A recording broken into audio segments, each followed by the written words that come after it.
La suite de Jean-Pierre Foucault et vous sur Europe 1. On retrouve Julien Pichenet et les archives de votre radio préférée. C'est le rendez-vous de nostalgie avec Julien. Donc vous avez écouté, cher Julien, des centaines d'heures d'archives d'Europe 1.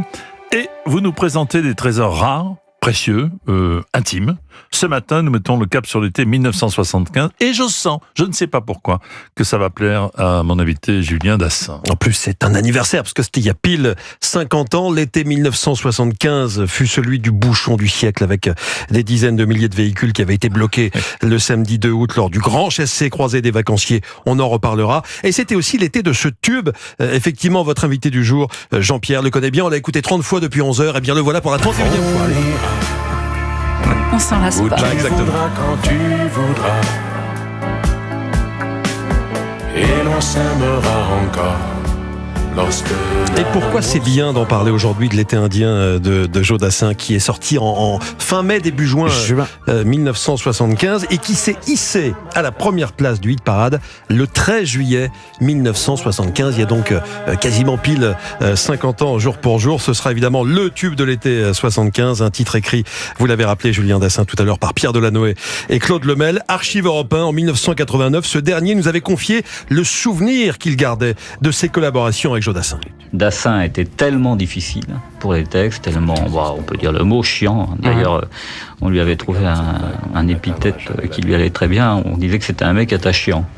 C'était vraiment ça, Dassin. C'était vraiment un mec très attachant, quoi.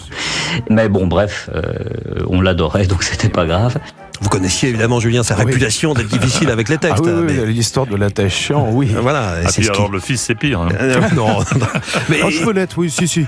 le succès, ça passe par là aussi. Il faut être évidemment très exigeant. Claude Lemel, qu'on vient d'entendre, qui a écrit pour Beko, pour Fugain, pour Sardou, et qui fut avant tout l'un des grands amis et l'un des grands complices de votre papa Joe Dassin. Il écrivait donc parfois avec Pierre Delanoë, comme ici avec l'été indien. D'ailleurs, dans le cas de l'été indien, ils se souviennent pas très bien de qui a écrit quoi. Ça, c'est assez drôle. En gros, les couplets parlés sont plutôt de Pierre et le refrain chanté est plutôt de moi. Et c'était donc à Deauville que c'est né, donc pas du tout dans le nord de l'Amérique. Ouais. Et l'été indien, c'est venu de qui ? L'été indien, c'est Pierre. C'est Pierre. Ouais.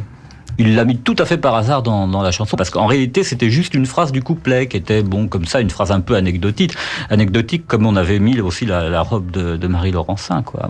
C'est quelque chose qui était venu comme ça, au fil de la plume. Voilà, on glisse d'une manière anecdotique donc l'été indien, et puis on le met dans le refrain, et puis finalement ça devient le leitmotiv de la chanson, la phrase clé, et le titre d'ailleurs de cette chanson qui fait partie de l'une des plus célèbres, non seulement de Joe Dassin, mais même du répertoire français tout court.